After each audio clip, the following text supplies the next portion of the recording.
अस्सलाम वालेकुम वरहमतुल्लाहि वबरकातुहू। नाज़रीन हज़रात, आज का जो बयान है वो ये है कि 5 चीज़ों को 5 चीज़ों से पहले गनीमत जानो। यानी कि 5 चीज़ें ऐसी हैं जिससे हमेशा फ़ायदा हासिल करना चाहिए और जितनी भी जल्द हो सके उससे फ़ायदा हासिल करें। तो आज हम इन 5 चीज़ों के बारे में यानी आज हम 5 जानने वाले हैं चीजों बयान से से। मौलाना शाफी साहब का 5 जो बयान है, तो चीजों आइए के शुरू करते हैं पहले बयान फायदा मौलाना हासिल कर लो। पहली बात रसूल गिरामी वक़ार सल्लल्लाहु अलैहि वसल्लम ने फरमाई, शबाबक क़ब्ल हरमिक, बुढ़ापे से पहले जवानी से फायदा हासिल कर लो। कि जवानी को गनीमत जानो। बड़ी तेजी के साथ इंसान की जिंदगी कट रही है और जवानी ढल जाती है। बुढ़ापे में तो आदमी की तमन्ना होती है मैं कुछ नेकियां कर लूं, लेकिन कभी पैर दुखता है तो नेकी नहीं कर पाते, कभी कमर दुखती है तो नेकी नहीं कर पाते, कभी हाथ दर्द देता है तो नेकी नहीं कर पाते, कभी आंखों की रोशनी कम हो जाती है तो नेकी नहीं कर पाते। लेकिन जब ये सब सलामत था तब कुछ और ही हम कर रहे थे। जब जवान थे तब हमने क्या किया? तो रसूल आज़म सल्लल्लाहु अलैहि वसल्लम ने फरमाया, अपनी जवानी को बुढ़ापे से पहले गनीमत जानो, यानी उससे फायदा हासिल कर लो। अब फायदे से मुराद ये नहीं कि माज़ अल्लाह कुछ गुनाह के काम करो। फायदे से मुराद ये है कि जितनी इबादत, जितनी इताअत, जितनी भाग दौड़ दीन के सिलसिले में अल्लाह और उसके रसूल जल्ल जलालहु व सल्लल्लाहु अलैहि वसल्लम की रजा के सिलसिले में तुम कर सकते हो, कर लो। फिर बुढ़ापे में तो नहीं कर सकोगे, थोड़ा चलना मुश्किल हो जाएगा। जितने जवानी के अंदर नफिल काम कर सकते हो कर डालो। जितना किसी मुसीबत ज़दों के लिए दौड़ सकते हो दौड़ लो। जितनी रकात एक्स्ट्रा पढ़ सकते हो पढ़ लो। जितनी तिलावत कर सकते हो कर लो। तो आक़ाए करीम सल्लल्लाहु अलैहि वसल्लम ने इरशाद फरमाया, जवानी को बुढ़ापे से पहले गनीमत जानो। मैं यहाँ एक मेरे दोस्त हैं, अमेरिका में रहते हैं, जवान हैं माशाअल्लाह। मैंने उनकी एक आदत देखी। हम लोग जब भी अमेरिका में कहीं सफ़र पर निकलते प्रोग्रामों के अंदर, तो वो टेक्सास की साइड के अंदर मेरे साथ हुआ करते थे। ऑस्टिन जाना हुआ, डैलस जाना हुआ, और कुछ इलाके में ह्यूस्टन वगैरह के अंदर वो मेरे साथ होते। मैंने उनको देखा, बड़ी अच्छी आदत उनकी लगी। वो मस्जिद में दाखिल होते फ़ौरन 2 रकात पढ़ लेते। प्रोग्राम अभी शुरू होने में बाकी है, नमाज का टाइम होने में बाकी, लेकिन 2 रकात पढ़ लेते। फिर नमाज हो जाती, प्रोग्राम हो जाता और हम लोग मुसाफे में लगे रहते, तो वो कोने में 2-4 रकात और पढ़ लेते। तो मैंने उनकी ये आदत देखी कि जब जब उनको वक्त मिलता गया तो वक्त उन्होंने ज़ाय नहीं किया, 2-2 रकात 4-4 रकात पढ़ने में ही लग गए वो। तो मुझे खुशी हुई कि उस मुल्क के अंदर भी कुछ लोग ऐसे हैं जो अपनी जवानी में इबादत का इतना ज़ौक़ रखते हैं। तो ये बात जहन में रखो, कर लो जितनी नेकियां कर सकते हो।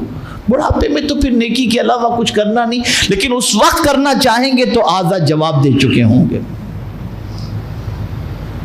दूसरी नसीहत हुज़ूर सल्लल्लाहु अलैहि वसल्लम ने क्या फरमाई, वस्सिहतका क़ब्ल सक़मिक, और तंदुरुस्ती को गनीमत जानो बीमारी से पहले। तंदुरुस्ती के ज़माने के अंदर जितना कुछ कर सकते हो कर लो, और एक न एक दिन तो बीमार होना ही है, और बुढ़ापा सबसे बड़ी बीमारी है।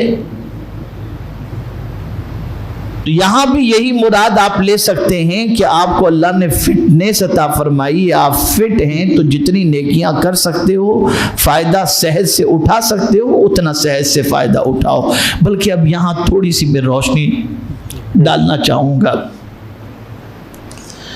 कि हालात जो इस वक्त पूरी दुनिया के बन रहे हैं, बीमारियों को लेकर, अमराज को लेकर, एक बीमारी नहीं है। और अल्लाह रहम व करम फरमाए, मुसलमानों के मोहल्लों की सिचुएशन ऐसी है कि हर क्लिनिक रात को 12 बजे के बाद बंद होती है, और कोई क्लिनिक इल्ला माशाअल्लाह ऐसी हो जहां पेशेंट का रश नजर ना आता हो। इतने बीमार हमारे यहाँ कैसे हो गए?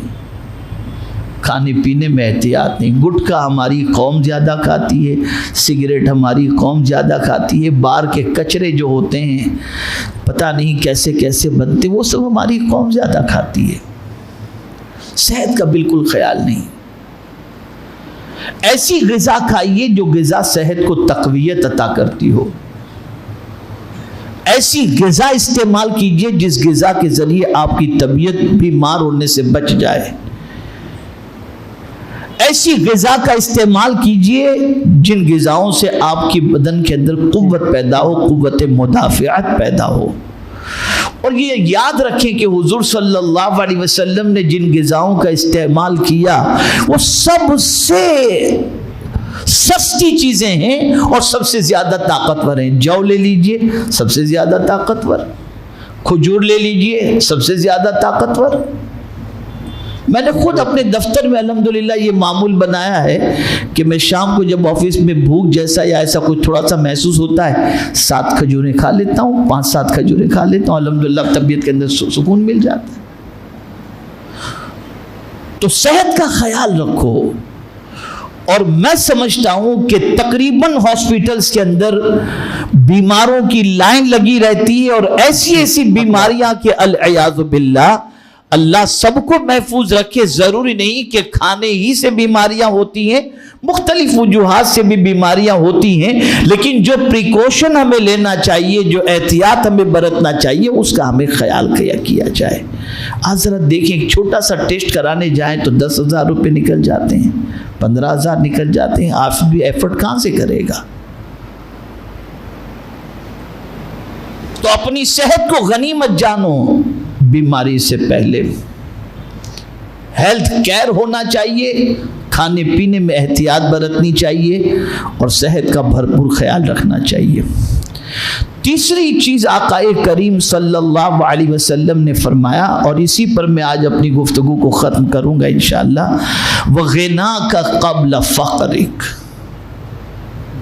और मालदारी को तंगदस्ती से पहले गनीमत जानो। आप ये न समझना कि आपके पास अभी जितनी दौलत है वो परमानेंट है।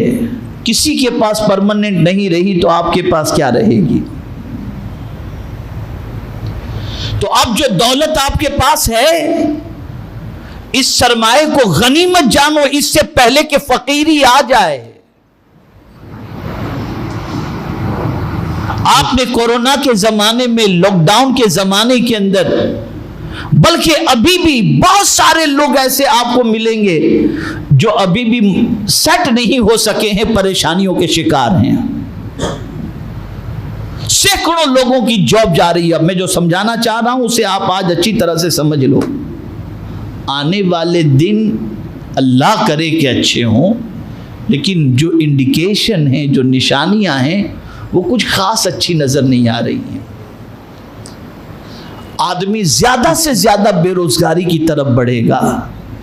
सारा काम डिजिटल हो जाएगा, मशीनों के जरिए सारा काम होगा। एक छोटी सी मिसाल मैं आपके सामने पेश करता हूँ, शायद समझ में आ जाए। टोल नाके जो होते हैं, पहले वहाँ कई लोग खड़े रहते थे, पैसा लेते थे, चीट और पर्ची देते थे, आदमी गुजर जाता था। अब ख़त्म, फास्टैग का बोर्ड लग गया है। आपकी गाड़ी पहुंचती है, फास्टैग का जो स्टिकर लगा है उसमें से पैसे कट जाते हैं। नौकरी, कितनी नौकरियां चली गई नहीं मालूम। आदमी की जगह पर मशीन आ गए, इंसान की जगह पर रोबोट आ गए, और ये बढ़ेगा, ये कम नहीं होगा। और जब ये बढ़ेगा तो उस वक्त बेरोजगारी इतनी बढ़ेगी कि मेरे अपने कैलकुलेशन के एतबार से, सोच के एतबार से, कि हो सकता है मेरी सोच गलत हो, एक कमाने वाला होगा और 50 उसके मातहत पलने वाले होंगे, और सरवाइव करना बहुत डिफिकल्ट होगा। कोई ये न समझे कि अल्लाह ने रिस्क का जिम्मा लिया है तो वो भूखे नहीं मारेगा, बिल्कुल यकीन होना चाहिए। उसने पैदा किया है, वो जरूर रिस्क अता फरमाएगा, इसमें कोई शक की गुंजाइश नहीं है। वमा मिन दाब्बतिन फिल अर्द इल्ला अलल्लाहि रिस्कुहा, ये उसका फरमान है। लेकिन साथ ही साथ हमें भी अल्लाह ने अक्ल अता फरमाई है कि तुम हालात देख करके अपने आप को संभालो और अपने आप के लिए मंसूबा बंदी करो।